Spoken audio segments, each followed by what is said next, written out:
Hello बच्चों, आपका स्वागत है हमारे चैनल SRS लर्निंग में।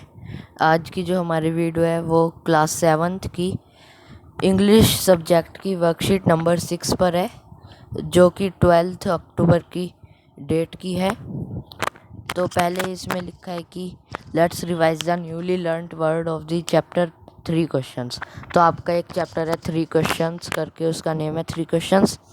उसमें से उन्होंने क्या रखा है कि हम थोड़ा सा रिवाइज करते हैं नए नए शब्द जो हमने इस चैप्टर से सीखे हैं। तो ये इसमें दे रखा है, देखिए। पहले इसमें रखा है वर्ड काउंसिल, उसका मीनिंग दे रखा है, साथ में सेंटेंस दे रखा है। इसी तरह यहाँ पे वुड वाला जो वर्ड दे रखा है, आपको इसका मीनिंग लिखना है। यहाँ पे सेंटेंस इन्होंने दे रखा है। आगे करके बाद में आपको खुद ही मीनिंग भी लिखना है और सेंटेंस भी लिखना होगा। तो मैं आपको ये पूरी वर्कशीट का सॉल्यूशन कराऊंगा, पूरी सॉल्व करवाऊंगा। आप हमारी वीडियो को एंड तक देखिएगा और हमारे चैनल को सब्सक्राइब भी ज़रूर से कर दीजिएगा। तो पहला वर्ड आता है काउंसिल। इसमें मीनिंग में लिखा है a group of people chosen to give advice और टू मेक रूल्स। काउंसिल का मतलब होता है एक पीपल का ग्रुप, लोगों का एक समूह जिसको नियम बनाने के लिए चुना जाता है। यहाँ पे सेंटेंस में लिख रखा है, देखिए। The king needed a council of wise man by his side. तो इस सेंटेंस का मतलब हुआ राजा को एक अच्छे से काउंसिल की ज़रूरत थी जो बुद्धिमान हो उसकी तरफ से। वर्ड उसकी तरफ से मतलब यहाँ पे है उसके राज्य में। अगला वर्ड है वुड। यहाँ पर सेंटेंस में लिखा हुआ है the hermit lived in a would which he never left. Meaning हमें खुद लिखना है। यहाँ पर इस वुड और वुड्स का मतलब लकड़ी नहीं है। कभी आप सोचने लगें कि कोई लकड़ी में कैसे रह सकता है, तो वुड्स का मतलब इस चैप्टर में जंगल के लिए हुआ है। वुड्स और वुड का मतलब जंगल भी होता है, आपको पता होगा, आपने चैप्टर अगर थोरोली रीड करा है तो यहाँ पे आपको लिख देना है फॉरेस्ट।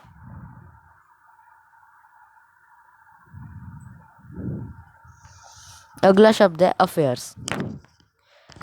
इसका मतलब होता है किसी बात का जो मैटर होता है। कोई अफेयर होता है, जैसे कि कोई बात है जो अफेयर मानी जाती है। आपने सुना होगा करंट अफेयर। तो सेंटेंस आपको बनाना होगा।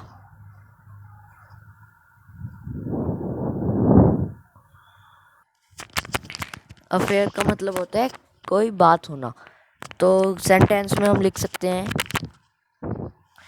It is your affair not mine, कि ये तुम्हारी बात है मेरी नहीं।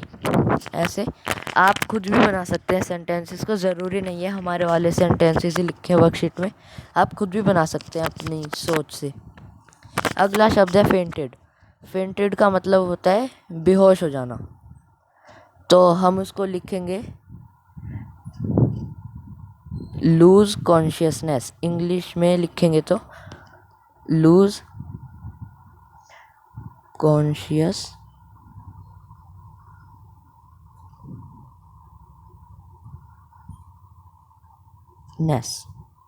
यानी अपने होश को खो बैठना।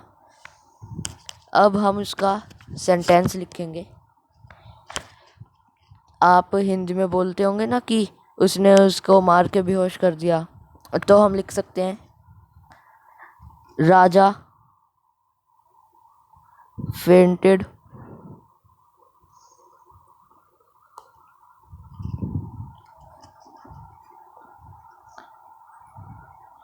श्याम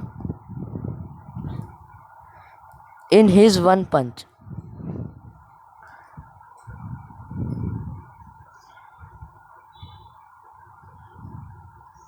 कि उसने अपने एक ही मुक्के में श्याम को बेहोश कर दिया। तो आप ऐसे, मैं आपको फिर से बता रहा हूँ, आप खुद भी सेंटेंस बना सकते हैं अपनी सोच से। अगला शब्द है सीज्ड। आपका अगला शब्द है सीज्ड। सीज्ड का मतलब होता है किसी चीज़ को जब्त कर लेना। अब आप यहाँ पे मीनिंग में लिख सकते हैं टू टेक, कोई चीज़ ले लेना। To take.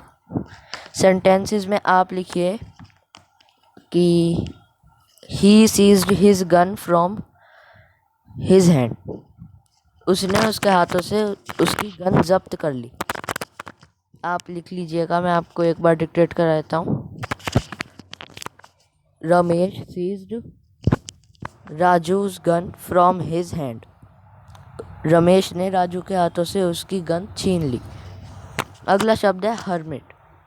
हर्मिट का मीनिंग होता है साधु। हर्मिट का मीनिंग होता है, आप हर्मिट के मीनिंग में लिख सकते हैं असेटिक। असेटिक का मतलब भी साधु ही होता है। सेंटेंसेस में हम लिखेंगे Ramu became a hermit and lived in woods. मतलब कि रामू एक साधु बन गया और जंगल में रहने लगा। यहाँ पे वर्ड्स का वुड्स का वर्ड आया था, वुड्स वर्ड आया था, तो हमने इस वर्ड का यूज़ अपने इस वाले हर्मिट के वर्ड के सेंटेंस में करा है। तो आप नए नए वोकेबलरी सीखिएगा और इसी तरह से सेंटेंसेस में यूज़ कीजिए। वो इंग्लिश को अट्रैक्टिव बनाता है और आपकी वोकेबलरी स्किल्स भी बढ़ाता है। अगला शब्द है फेथफुल, यानी कि विश्वास नहीं, मतलब कि जिसके ऊपर विश्वास किया जा सकता है, विश्वसनीय। आप फेथफुल के मीनिंग में लिख सकते हैं लॉयल। लॉयल भी एक विश्वास का ही शब्द होता है। सेंटेंस में आप लिख लीजिए, कोई सा भी नेम ले लीजिए, मैं अभी ही लगा देता हूँ। He is a faithful person, कि वह एक विश्वसनीय आदमी है। अगला आपका क्वेश्चन आता है बी। हमने अपना ए वाला क्वेश्चन कर लिया है। अब बी में है match the words in list A with their meanings in list B. तो ये कहते हैं कि जो लिस्ट ए में यहाँ पे लिख रखे हैं शब्द, इन शब्द को ये जो लिस्ट बी में लिखे हैं इनके मीनिंग्स उसमें लिखिए। तो यहाँ पे देखिए कुछ शब्द यहाँ के ए का फेंट आ रहा है, वो आप इसका भी लिख सकते हैं। अभी मैं आपको आंसर बताऊंगा, तो आप फेंट का ऊपर ए वाले क्वेश्चन में भी यही लिख सकते हैं आंसर। तो पहले का है फेंटेड, तो इसमें से आपका आएगा लॉस्ट कॉन्शियसनेस। मैंने आपको यही बताया था, लॉस्ट कॉन्शियसनेस का फेंट का होगा लॉस्ट कॉन्शियसनेस। वाउंडेड का मतलब होता है जिसको भारी मात्रा में चोट लग जाए।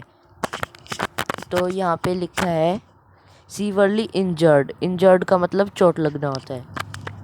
अवॉक मतलब आपको पता है क्या होता है, सोच के बोलिए क्या होता है। अवॉक का मतलब होता है गॉट अप फ्रॉम स्लीप। अगर आपको पता था तो बड़ी अच्छी बात है, आप इंग्लिश को अच्छे तरीके से पढ़ते हैं। अगला है आपका फॉरगिव। तो फॉरगिव का मतलब होता है माफ़ करना, तो पार्डन आप लगा लीजिए। पिटी होता है किसी के ऊपर दया दिखाना।